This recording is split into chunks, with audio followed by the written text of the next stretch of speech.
I'm Vin. I'm Sori. That's Booby. And Culpy and Chip. So shout out to who was this person? This song is called, I'm very interested in it, Groundhog's Day, because I really actually kind of like that movie. Right here. Here you go. How do you say this? Zuta of the Land of Eternal Spring? Zauta. Zauta? Yeah.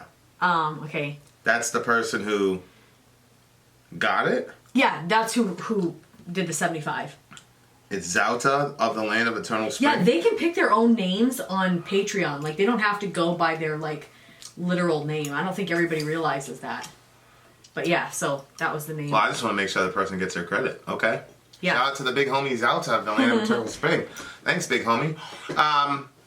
We have a $75 partner tier on Patreon where you can get a band that is a local band that you believe in that's never been heard before.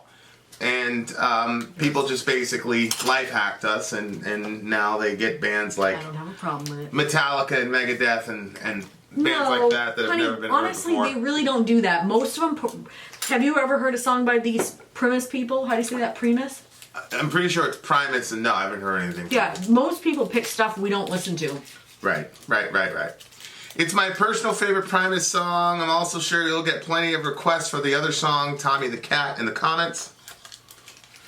I'd like to note that the guitarist, Larry Lalonde, before he joined Primus, was in the death metal band Possessed, which put out a demo called Death Metal and gave the genre its name. Just an interesting fact. That's interesting because I've got a friend that scored an interview with the lead singer of Possessed. And got invited to one of their shows. Really? Yeah. I think he's like doing like a... Yeah. Anyway, he got invited to one of their shows in Quebec, so shout out to the big homie. Okay. This is Groundhog Day by Primus. And go. Bring the computer closer, please.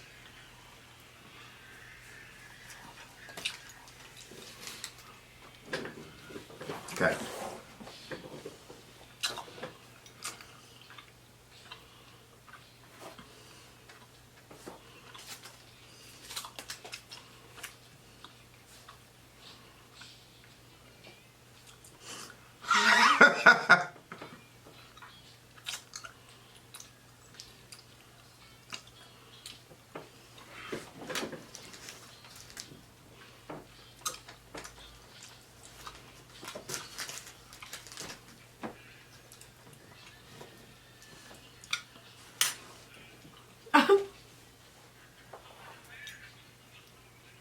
Yeah.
Whoa.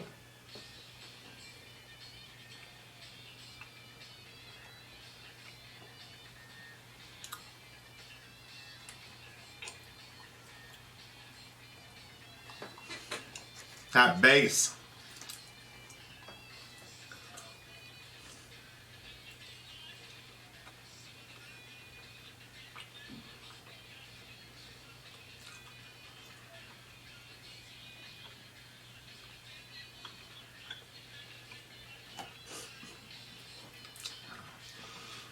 The irony.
That bassist is crazy. A bassist.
Whoa.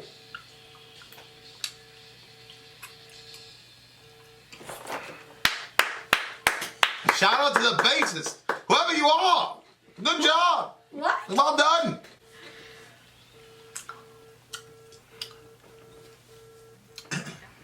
Wow, that was really unique. Yeah. That was, ew, look at that. I saw that. It's A weird, what does it say? Frizzle fry? Frizzle Fry. Is that the name of the record? Frizzle Fry? Yes. Allahu Akbar. 1990. Geez, that didn't sound like a 90s song to me. It didn't sound very dated. That didn't sound dated to you? No. What genre is that? I don't know what genre it is, but it sounded dated to me. Really? Sounded old, yeah. Yeah, it didn't sound, that bassist, that was probably the most, like Metallica, they did an entire record, didn't include the bassist. Yeah. He just muted. Yes, yes. They muted Newstead. How annoying. So, you know. All that work and. Well, I mean, it's going live. You know, he played live. But like this one, like the bass, it almost was like they featured the bass on this song. Like the song is like, yo, we're gonna feature the bass, and that bassist was bananas, man. And whoever that guy is, he's a bad man. I don't know. Maybe it's just one song where he got lucky. You know what I'm saying? Yeah. But whoever he is, let's see. They're produced by Larry. Oh, those are producers, so we're not gonna be able to figure out who the bassist is. But that guy. Sometimes if you scroll down, doesn't it show you who the bassist is? And the bassist was a singer too, wasn't he? Bass. Larry Lalonde. That was the guy that was in Death. And then there's a guy, what's his name? Les Claypool. Okay. And he's a vocalist too. Well, whoever that guy is, he's a bad man. Unless, like I said, unless he, you know. He what? You just got lucky or whatever one time. You know, sometimes you can play and be like, whoa. Yeah. Like sometimes you just show up to play and then it you know, you just get your muse or whatever. But I doubt it, because he was singing and playing at the same time. Which now I'm thinking to myself, especially if you're playing bass like that, I wonder if that's harder to do than singing and playing guitar at the same time. Why? Why would you think? Because you're doing the finger. He's doing the finger thing, you know. Whereas the pick, it's just kind of one motion. Whereas with the fingers, it's kind of at the same time. I bet not. I think that you all played an that instrument stuff. and tried I to said sing I before? bet not. This is a guess. Yes, I played the guitar and sang, but it really. I think that it's just. I think that all of that stuff becomes like, you just do it. You don't have to tell yourself to do it anymore. Right. Well, no, because I had one part in our band where I was supposed to go, ah! Yeah. But I was still trying to keep the thing Yeah, that's going, because and you I were had a very, still very hard new time at doing it. Well, about 3 years in playing guitar. How long at that song? Well, it was a song that we all wrote. Mm-hmm. So I wrote the main lick of the thingamajig. Yeah, but you probably just didn't have enough practice on it. I wrote it. I wrote the main lick. Did you ever play your guitar in the dark? Yeah. And you hit the notes, right? No, that one I was going all over the neck, so probably not. I think it's harder than you realize to do that. Oh, well. Fine. Because I remember the one time when you were playing on your... to be right. No, I'm just saying it's difficult. Yeah. It's difficult to do that stuff. It's not easy. They make it. I did light picking. I didn't do anything crazy like that. Well, you were doing the chords. I was like, you know... No, I did like the chords, and then you pick on the other side, and, you know. But anyway, it doesn't matter. We don't know. I'm just saying he's a bad man. I don't know which one would be more difficult. Whoever that got right. I don't know. Correct. Sadakt. What'd you think of the lyrics? A lot of times I was like, what are we talking about? When I woke up this morning, I felt a pang. I was hungering for some apple pie. Stumbled in the bathroom, hung my hog. That's... what? Well, you know, he's going to the bathroom, basically. Ew. He's just giving the details about, you know, I didn't know the what day. that meant. But I like this because it's like, it's story stuff. Remember I talked about story rap? Mm-hmm. You know, so Biggie has a song, and it washed the sleep out of my eye. That's so funny. So Biggie has a song called Warning. Who the hell is this? Paging me at 5:46 in the morning, crack of dawn, and now I'm yawning. Wipe the cold out my eye. See who's this paging me and why. It's my man Pop from the barbershop. Told me he was at the gambling spot and he heard the intricate plot. Some people trying to stick me like fly paper, neighbor. Please, Lord, slow down. Drop the capo. Remember all the people from the hill down in Brownsville that you smoked ice with? Those and that dice with?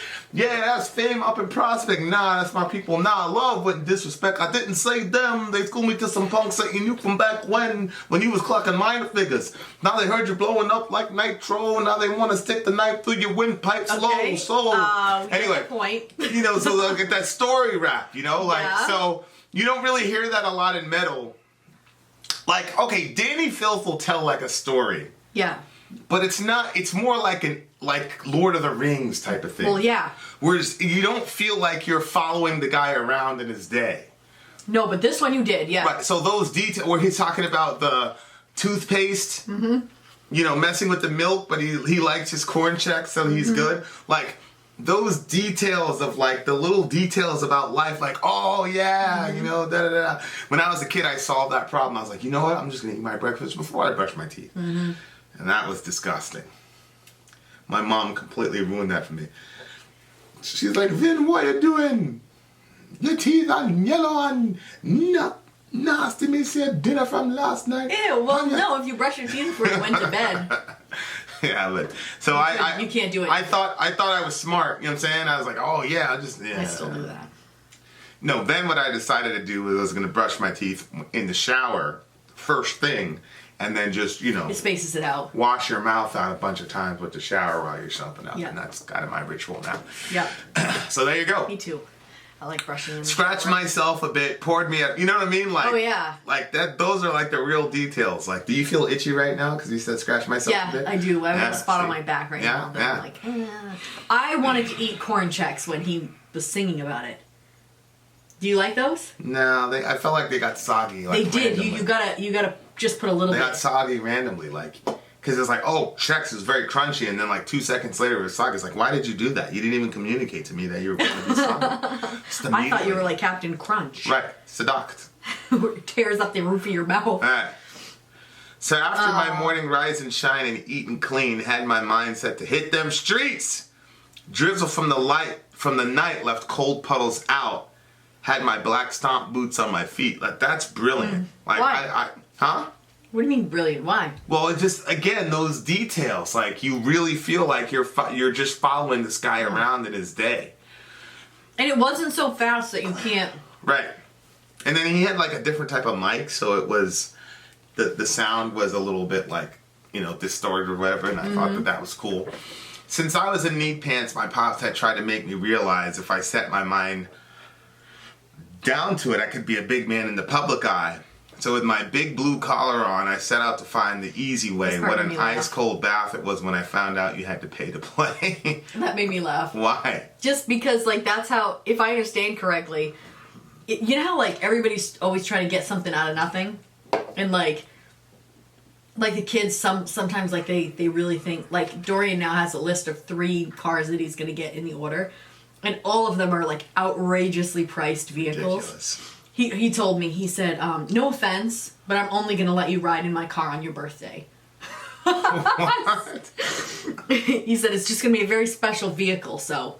I'm like, okay, sure, whatever. Yeah, Let me do this laundry. Yeah. Weird. But anyway, I thought it was funny because, like, that's the reality. Like, you know what it reminded me of?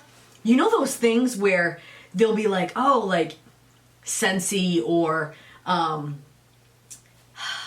there's different things that people will sell, and like you're like, oh, you can make X amount of dollars per year selling our product. Oh yeah. And then you're like, oh my gosh, I could totally do this. I could sell this from my home. I could do this and that. And then like you realize that you have to buy into it before you can sell. Yeah. So then you pay the money. Now you really have to sell because Right. you put that Now you're money into committed. it. Yeah. Yeah. So it was Well, kind of like that's the play to strategy. play. Yeah. So it was like one of those, like where it was like, okay, that's life, Yeah. you know. Well, it's the same thing with like YouTube. People are like, oh wow, We had to pay to play.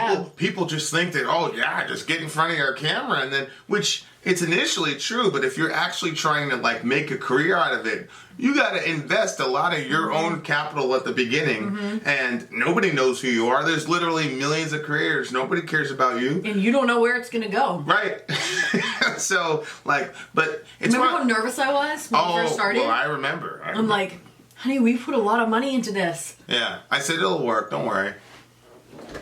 I said, I'm like, I hope so. I kept telling you, I literally wouldn't do this with anybody else in the entire world. I know. That's you basically saying this better fucking work, man, or you're on the couch. No, that's not what I was saying. It was what she actually supposed to be a compliment. Mm-hmm. Stop it. That's how I took it, as a compliment. Is this one of your thieves shirts? Oh, nice. That is so awkward. Pair of Thieves is the brand. Anyway, what? Looks nice. What does that have to do with this? With this It doesn't. I review? suddenly got distracted. Shout out to Target. It's like, where do you do your shopping? Target. We have 4 or 5 kids. Target. Yep. Yeah. And that feels like, wow, we're not at Walmart. Yeah. Hey, we're made the big. Hey, we Yep. made the big. Hey! But yeah, no, it's you have to. you know, I put my big blue collar on and set out to find the easy way, which is a contradiction, Yeah, because right? the blue collar isn't that usually A blue collar working? worker is a grinder, factory worker, da da da da. But it's the irony of like, his dad is probably telling him like, you got to work hard. You know, all the stuff that I tell the kids every single day. By the way, Johan has been making thumbnails for us, and he's getting $1 per thumbnail. He's working so hard at it. Killing it. And then see him with his little computer. Yeah. That's all he does all day is thumbnails in school. So he finally, look at this picture, y'all. And here's a picture of his bike. So he got this bike from the next door neighbor. You know what I mean? Well, he talked to the neighbor about it first. Yeah. And said, I'd like to buy a bike, because the neighbor like kind of puts bikes together. He's a good dude. Yeah. So he said, yeah, he told him that he'd sell him a bike for $25. So Johan had the money. Johan's this 10-year-old kid. Oh, it's so fun because he doesn't have a wallet, you know.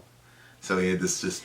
I know, and he's not OCD, so he doesn't like stack it together and fold it in half and carry it. Dorian would have. It's all like the money's just like popping out everywhere. Yeah, he had his 4 quarters. Yeah. $4 in his 20, and you know you should have seen him. He was so. I should have took a video. I know. Of it. I don't know what I was doing. I was stuck inside because I kept having contractions, so I was laying on the bed. See, that's the thing. I was so distracted by Oreo that.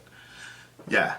So you went next door and got the bike. Oh yeah, I took a picture with the guy. Here's a picture of the neighborhood guy who, Yeah. But it's like teaching your son that work ethic. Like, I was having a conversation with BM fan. He's like, your problem is you've got that Protestant work ethic. I'm like, yes.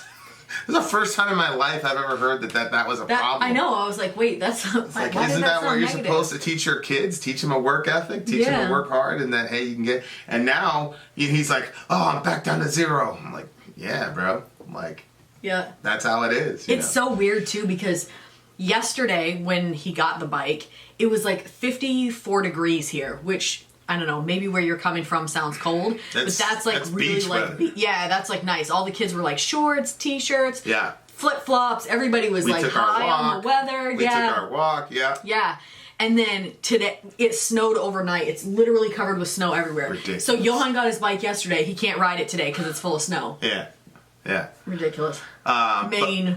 But yeah, like your dad, that was a cool little stanza because I was thinking about Yoshi, you know, like how he really, I was damn proud of him, man. I was like, good for you, bro. Yeah, I wish I could have seen that. It's a very good, it's a good moment when like you got the bike. Daddy didn't get you the bike. The neighborhood guy didn't just hand it to you. Like you earned it. Yeah, because the neighborhood guy last year handed them all bikes. I paid for Sailors, I think, but... Yeah, he just gave it because that's what he loves to do and bless the kids in the neighborhood, but... And all the kids left their bikes out in the snowbank, just ruining all winter. Yeah, they didn't care. They didn't care. They didn't take care of it at all. That's what you just give stuff away to people. Yeah. The value of it just decreases. But there it was, 54 degrees yesterday. Johan brings his bike into the living room. Oh, yeah. Wait, why is this bike in the living room? Yeah. He's like, well, I don't want it. He doesn't want it to get ruined or stolen or anything like that. Yeah. Yeah, so... You work for it, it's different. But that's an important line, though, when he says, what an ice-cold bath it was when I found out you had to pay to play. It's like, people that just get raised with this sense of entitlement and their parents hand everything to them. Or even when the parent says, you've got all this potential, that's great. Like, if you see your kid has some sort of talent or whatever, like, Zoe, I think, could definitely have a career in YouTube. Oh, yeah, she could. But, like, when you like... Easily. When you see the talent, like, in your kid, and you encourage him or whatever, like, that's great, but you gotta tell him, like, you gotta work hard, bro, and you gotta sacrifice, and initially, for anything that you want to do, it's gonna cost some sort of capital. If you're a good hockey player, that shit is expensive. And saying, like, you want to be a good gymnast, it's expensive. Like, somebody is ponying up money somewhere for you to be able to start up doing it. It's just... It's the same principle economically, like it doesn't matter what it is. If you're going to start off and do something, you're going to have to put up some capital and you're going to have to, blue collar your ass off. There's no easy way to be a big person in the public eye or be successful at anything. It's just, you've been working 2 jobs and homeschooling with the kids, Yeah, homeschooling with the kids is fun though. And then I'm not saying anything about fun level. It's actually like mental relaxation for me. And it's It does seem like it's healthy. I see what you said, but I'm saying, I see what you're saying. You've been grinding.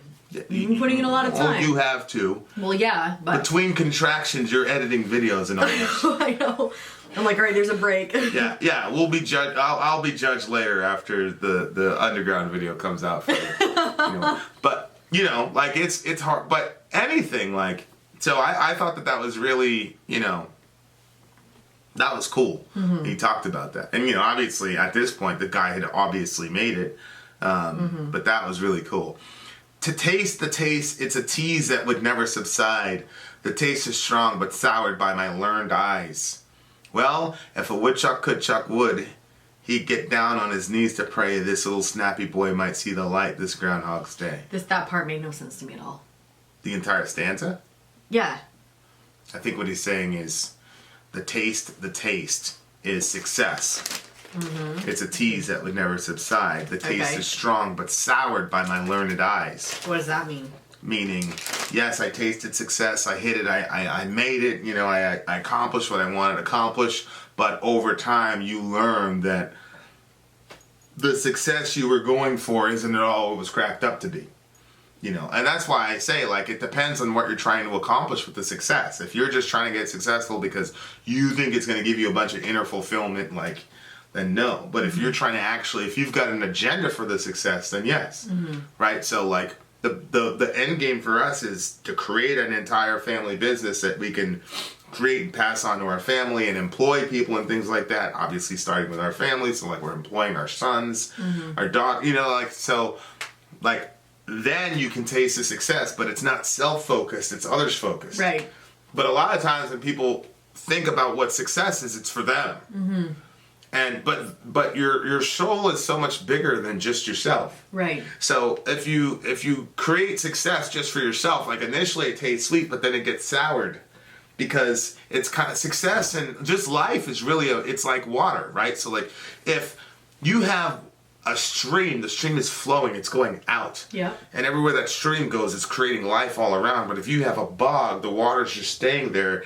Initially, it's great, and then after a while, it begins to stink. Right. Like when we go to Portland, there's that little because it's a bog. Awful. Yeah. It's not moving. It's not going out anywhere. Right. So if your life is just about your little circle and just you, then it becomes a bog, and then it'll sour or it'll start to stink. But if your life is a river, if it's outward focused, then it's constantly moving. It's great, and it's creating life all over the place. Mm-hmm. So that's what he's experiencing, I think. Okay. There's other ways to experience success where it's whoa. So it's if a woodchuck could chuck wood, he'd get down on his knees to pray this little sappy boy might see the light this Groundhog's Day, meaning, woodchuck is constantly working, mm-hmm. right? That's how much wood would a woodchuck chuck if a woodchuck could chuck wood, right? So it's how much can you produce? How much work can you put out, mm-hmm. right? And then it's basically he's saying that the woodchuck would pray that he would figure out that he's on this endless loop. Oh, okay. Because Groundhog Day, it's 1990, so I'm pretty sure the movie had probably come out by then.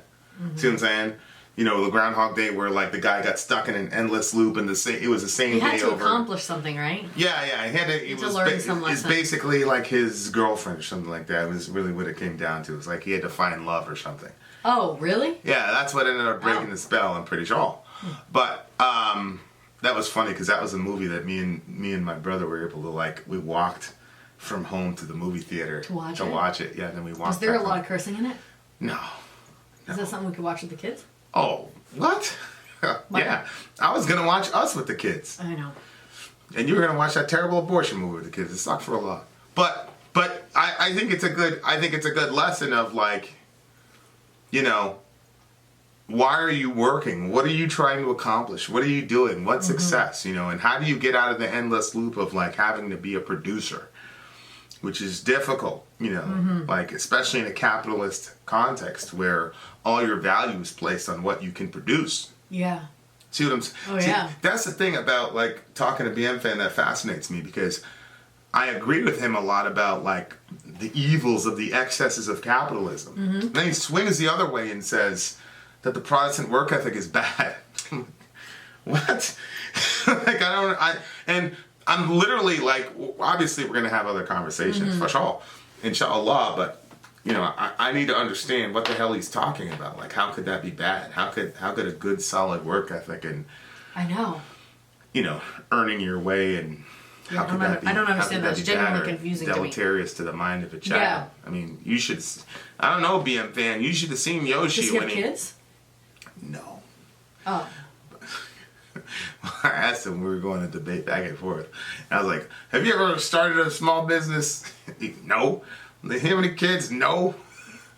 Your perspective. Yeah, but if BM fan could have seen my son and how proud Johan was of being able to. I said, Johan, I wasn't able to say what you just said. You know, I earned this for my, because it's outside of chores. Oh yeah, he's like, this is mine. I did this. Like I think chores are different. Because like chores are something you have to do as part of the family, da da da. But like he didn't have to do this. Yeah. And if he didn't do it, somebody, you know what I'm saying? Yeah. So yeah, it's a job. He's got a little, you know, he's got a little thingamajiggy going on there. So good for him. All right, what do you give the song? Shout out to Johan. I'm proud of you, big boy. Me too. Hold on, let me get the light back. I'm not sure. This one's a tough one for me to rate. Because I liked it and I didn't like it simultaneously. Really? Yeah. Well, it was very, very, very different. It wasn't like metally. There's really nowhere to put it genre-wise. Yeah. And I'm very, very surprised that the dude that played in Possessed was a guitarist in this band. Yeah. That was pretty freaky. Yeah, that was wild. I'm going to go with an 8. I'm going to give it a 9.4.